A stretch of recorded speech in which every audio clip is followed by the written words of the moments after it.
Bom, eu sou o professor Francisco Humberto de Abreu Maffei.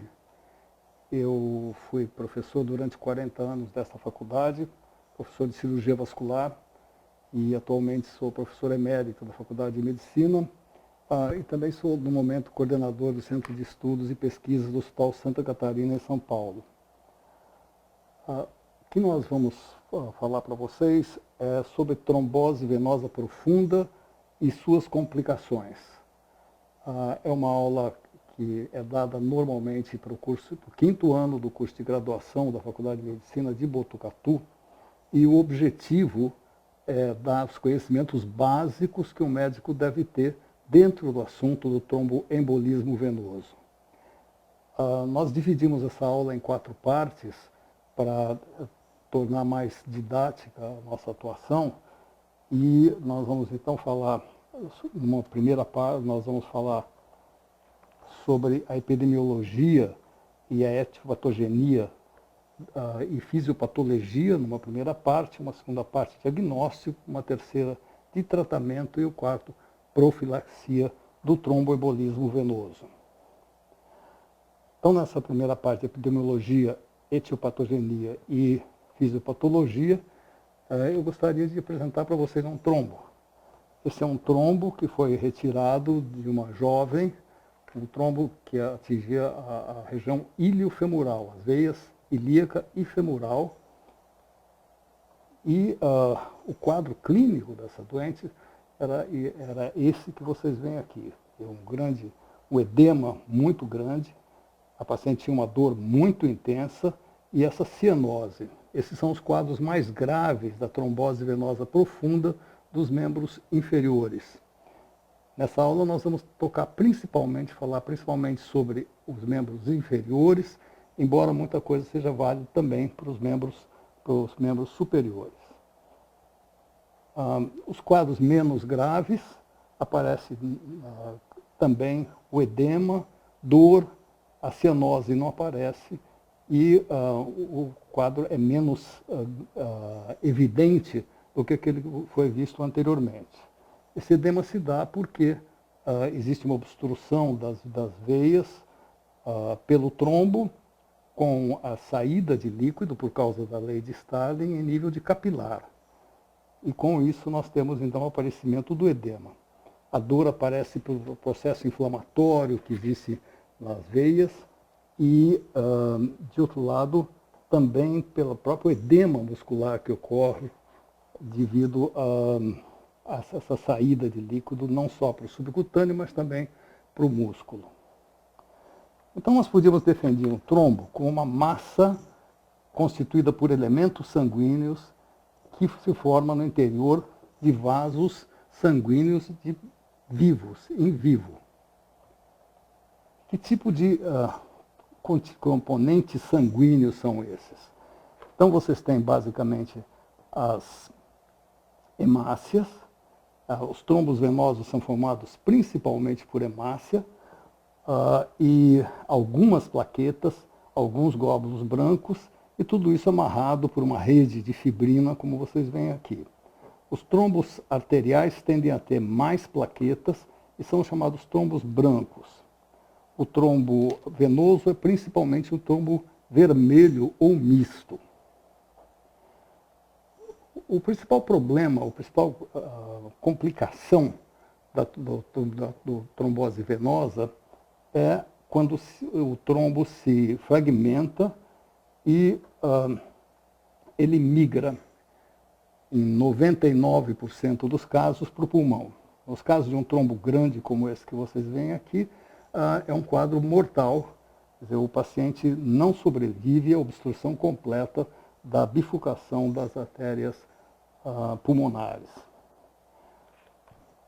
Em outros casos, fragmentos menores de trombo vão obstruir a rede mais periférica e dando sintomas pulmonares, mas não sendo um quadro mortal grave como naquele caso anterior.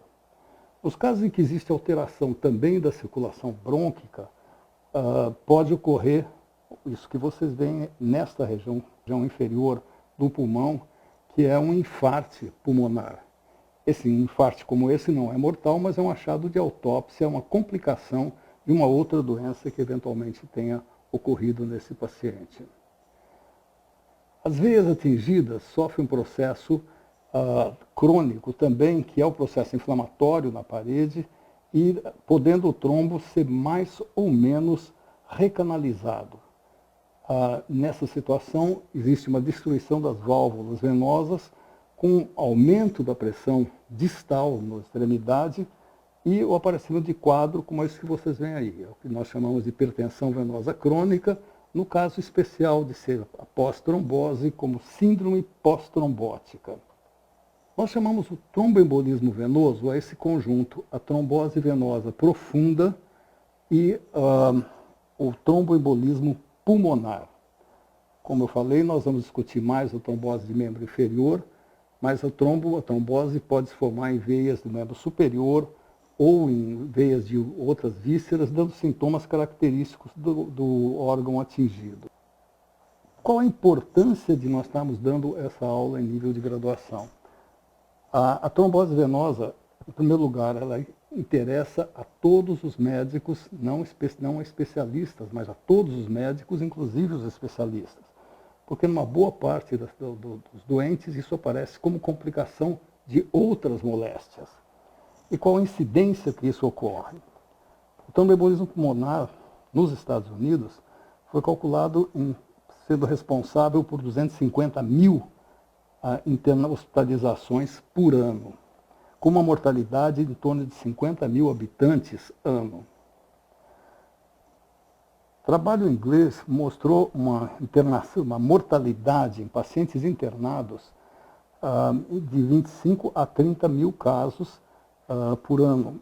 E essa mortalidade é mais ou menos 10% dos casos dos hospitais ingleses e é uma mortalidade mais alta do que a gente se encontra no carcinoma de mama, no AIDS, nos acidentes de tráfico juntos.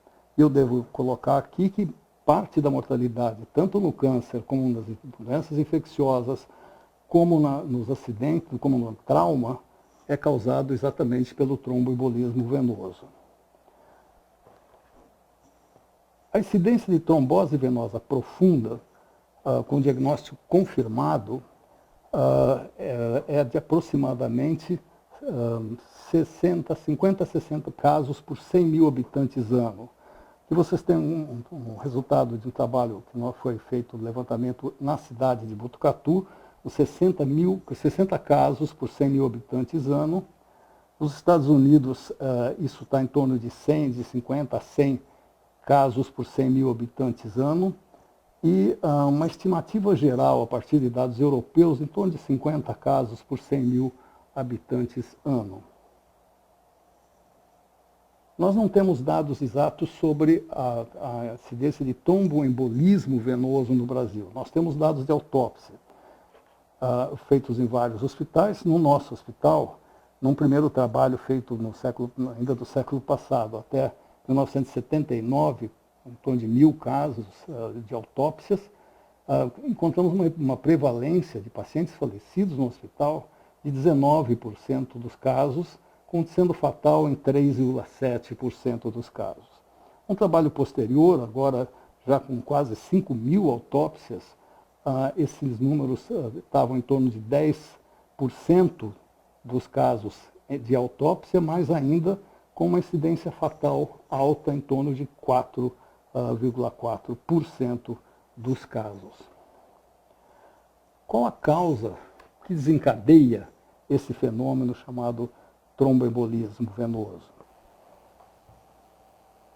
A patogenia do tromboembolismo venoso remonta ao século XIX. Em meados do século XIX, o patologista alemão Virchow, estudando tuberculose pulmonar, encontrou que a presença de trombos na parede alterada pela própria inflamação, levantando a hipótese de que essa lesão parietal seria importante. Ele também encontrou a facilidade de desenvolvimento de trombos nos vasos comprimidos pelos nódulos linfáticos aumentados.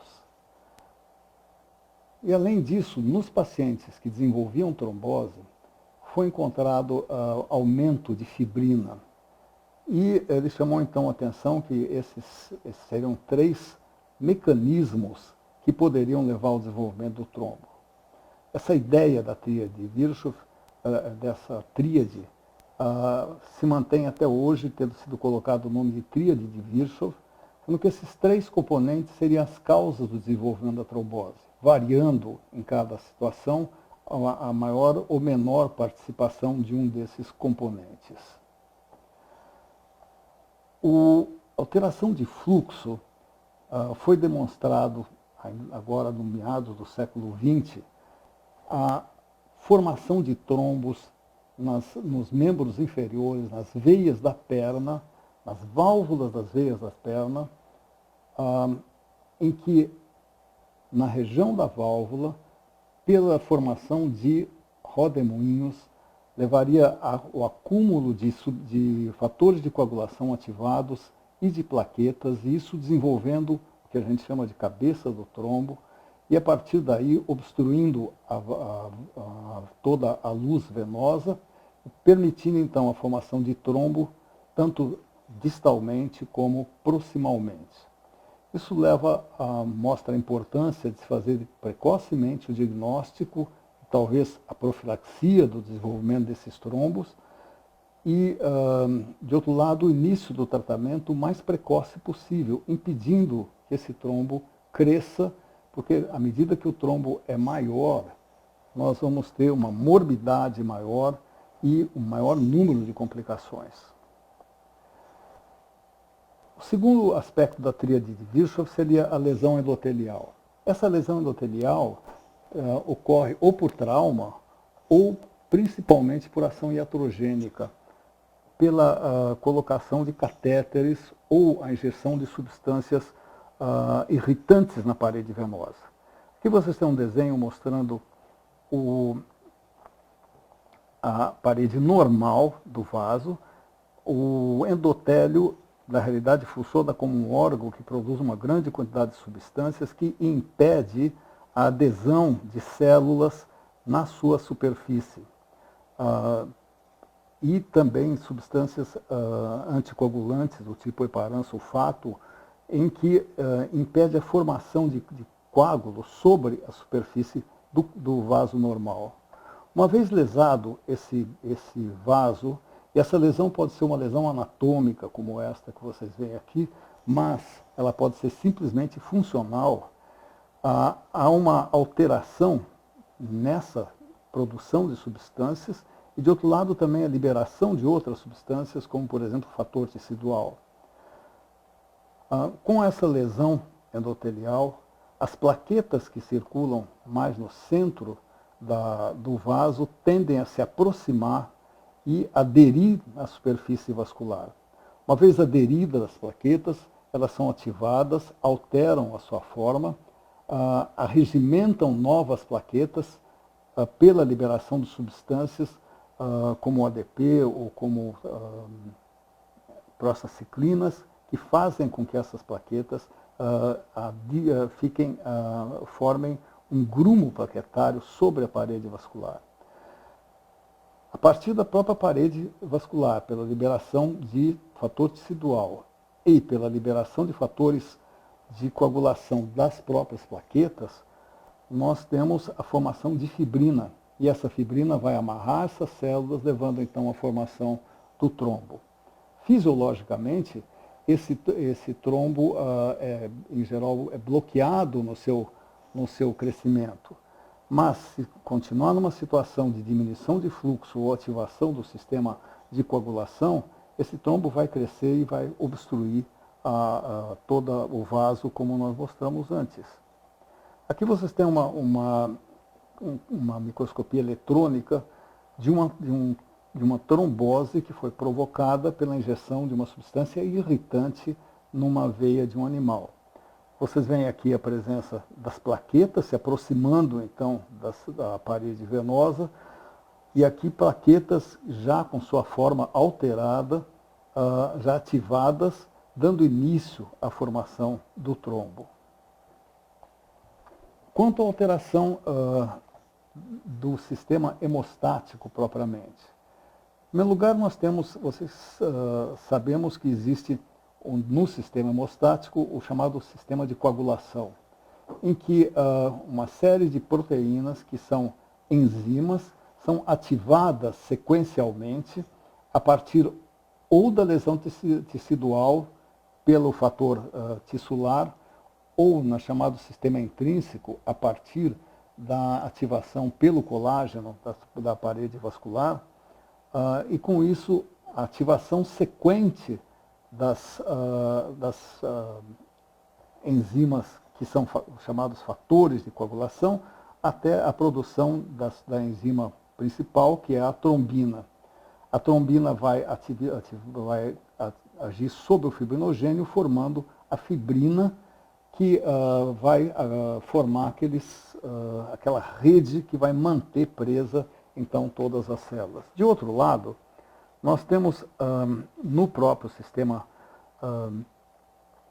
hemostático um equilíbrio para que impedir que esse sistema se mantenha continuamente ativado. Então, existem inibidores fisiológicos desse sistema da coagulação. Esses inibidores, os principais, são a antitrombina e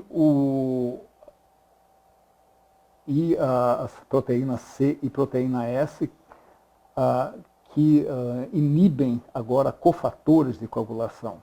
Enquanto a antitrombina inibe os fatores do sistema intrínseco, principalmente o fator 10 ativado e a trombina, a proteína C e a proteína S vão inibir o fator 8 e o fator 5, que são cofatores da coagulação.